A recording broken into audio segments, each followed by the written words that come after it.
The summer of 1942 painted a grim picture across occupied Europe. Hitler's war machine seemed unstoppable, rolling over nation after nation with terrifying efficiency. America had finally entered the conflict, but its factories were still converting to war production, and its soldiers were yet untested on European soil. Britain stood alone, the last Western bastion against the Nazi tide. On the Eastern Front, the situation grew increasingly desperate. The German Sixth Army had pushed to the very gates of Stalingrad, and Stalin's messages to London and Washington grew more urgent by the day: open a second front. But the Western Allies weren't ready for a full-scale invasion. They needed time, experience, and, most crucially, they needed to learn how to crack the fortress that Hitler had built along the French coast. The question was, how could they gain this knowledge without sacrificing an entire army? The answer would come from a small port town in northern France, and it would cost thousands of lives. But from the ashes of that disastrous raid, victory would eventually rise. On August 19, 1942, Operation Jubilee commenced. Nearly 6,000 troops, predominantly Canadian, poured onto the beaches of Dieppe, supported by naval vessels and the Royal Air Force. Among them were 29 Churchill tanks, the British Army's newest and most closely guarded secret. The Churchills were remarkable machines for their time, equipped with snorkels that allowed them to operate in water up to 2 meters deep. They weighed 28 tons and carried enough armor to withstand most German anti-tank weapons. But on that foggy morning, all their technological sophistication couldn't save them. The tanks came ashore and immediately encountered chaos. The pebble beach, so different from the sand of training exercises, shattered tank tracks like glass. Those vehicles that managed to reach the sea wall found themselves trapped. Their snorkels had been designed for deep water, not the steep climb onto French soil. German anti-tank guns, positioned in the cliffs above, picked them off one by one. One Canadian soldier later recalled the scene. Tanks were brewing up all around us. The crews would scramble out, their uniforms on fire, and the Germans would cut them down before they could reach cover. The infantry fared even worse. The concrete obstacles and anti-tank trenches that German engineers had constructed proved impenetrable. Engineers carrying explosives advanced on foot through murderous machine gun fire. Half of them never reached their objectives. Those who did discovered that German defenders had blocked every street with massive concrete barriers, turning Dieppe into a fortress that could not be taken. By mid-afternoon, the raid was over. The beaches were littered with the bodies of nearly 1,000 Canadian soldiers, and another 2,000 had been taken prisoner. All 29 Churchills lay destroyed or abandoned. German propaganda films showed rows of captured soldiers and smoking wreckage. Joseph Goebbels, Hitler's propaganda minister, declared it a glorious victory. But in London and Washington, military analysts were carefully studying every detail of the disaster and finding the seeds of future triumph. In the years following Dieppe, a remarkable transformation occurred. The lessons learned on those blood-soaked beaches would be painstakingly applied to create a force unlike any the world had ever seen. Major General Percy Hobart was the man chosen to lead this transformation. A brilliant tactician who had trained the legendary desert rats in North Africa, Hobart was no engineer. But he understood warfare better than almost anyone alive, and he knew that conventional tactics would never breach the Atlantic Wall, the massive fortifications Hitler had ordered built along the French coast. Hobart's 79th Armored Division was initially destined to be a conventional tank unit. But as the general studied the reports from Dieppe, he realized something crucial. The Churchill's rugged chassis, despite its poor performance in the raid, could be transformed into the foundation for a new kind of warfare. Thus were born Hobart's Funnies, a collection of absurd-looking but devastatingly effective machines. There was the Churchill with its 290mm mortar, nicknamed the Flying Dustbin, because it could destroy concrete bunkers in a single shot. There were vehicles that unrolled canvas matting across soft sand, creating instant roadways for heavy armor. There were flamethrowers that could turn German positions into infernos, and bridge layers that could span anti-tank ditches in minutes. Most remarkable of all was the Sherman Crab, an American tank equipped with a rotating drum of weighted chains that flailed the ground before it, detonating landmines with spectacular explosions. The crews who operated these machines knew they were riding into danger, but they also knew their work would save countless lives. "We called them the Funnies, but there was nothing funny about them to the Germans," one veteran remembered. "Those contraptions saved more lives than any other weapon in the invasion." As Hobart trained his men and perfected his machines, the Germans were not idle. They too had studied Dieppe and drawn their own conclusions.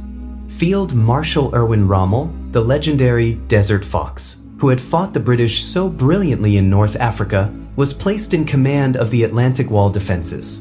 Rommel was a realist.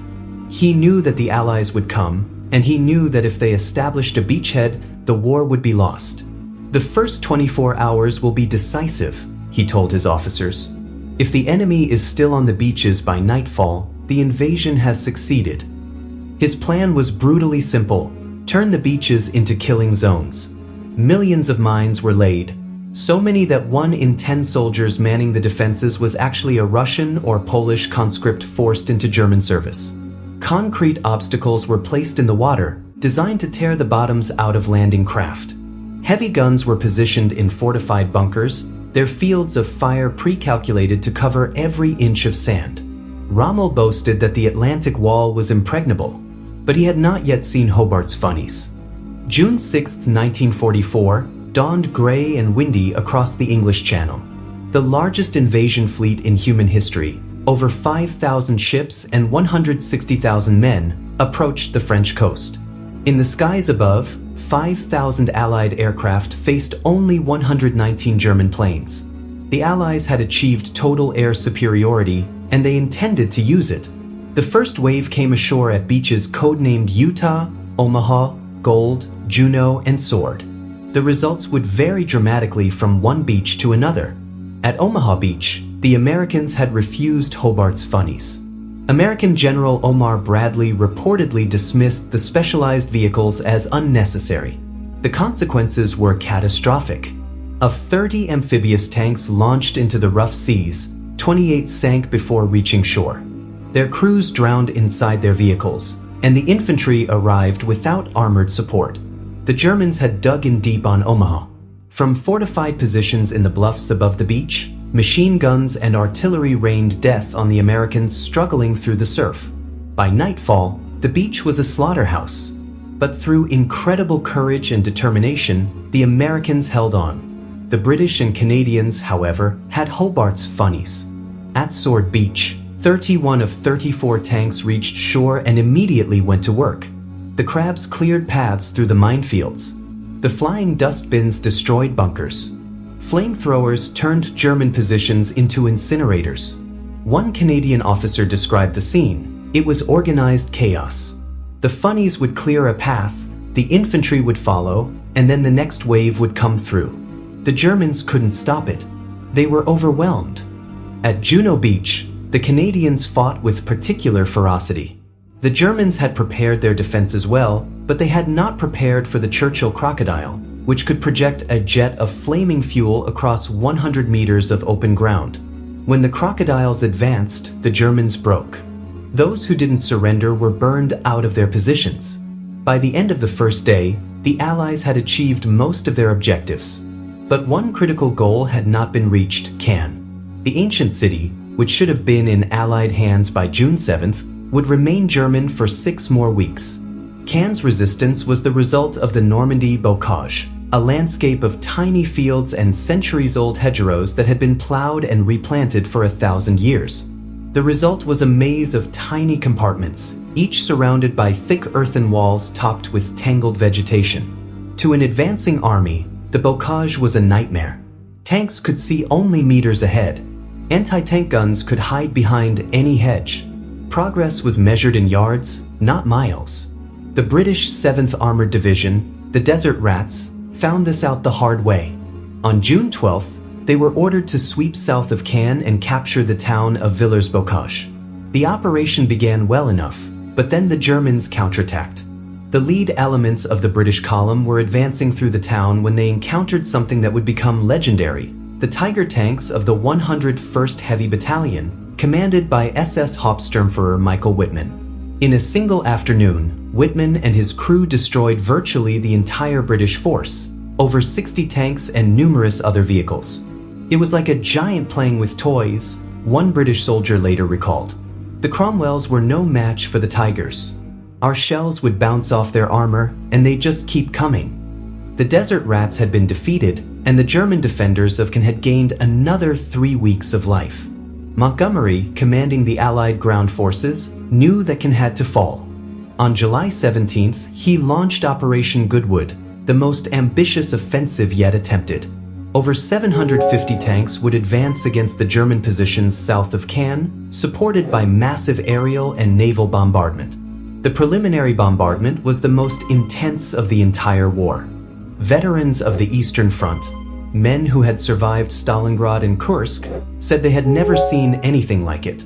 The 350mm shells of the Allied battleships were so powerful that they could flip 50-ton Tiger tanks through the air like children's toys.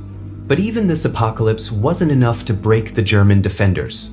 The 88mm anti-tank guns, positioned in carefully concealed positions, began to take their toll.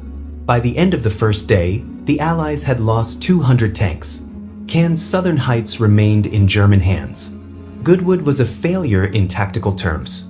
But strategically, it achieved something crucial. It exhausted the German armored reserves. When the Americans launched Operation Cobra on July 25th, there were no Tiger tanks left to stop them. As the Americans broke through the bocage and poured into open country, the British moved to close the trap.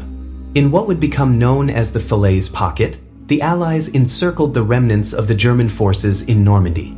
The slaughter that followed was apocalyptic. Allied aircraft pounded the trapped Germans from the air.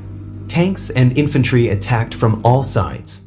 By the time the pocket was closed, 10,000 German soldiers had been killed and 50,000 captured. 40 German divisions, 4/5 of the forces that had defended Normandy, had been destroyed. Montgomery had won his battle. On D+90, exactly as planned, the Allies reached the Seine. Paris would fall a week later. The road to Berlin was open. The Normandy campaign was a triumph of planning, courage, and innovation. But it came at an enormous cost. Over 200,000 Allied soldiers were killed or wounded in the fighting.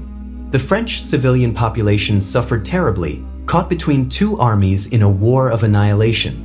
Yet there was something remarkable about how the battle was won. It was not superior technology that brought victory. In many ways, the Germans had the better tanks and the more experienced troops.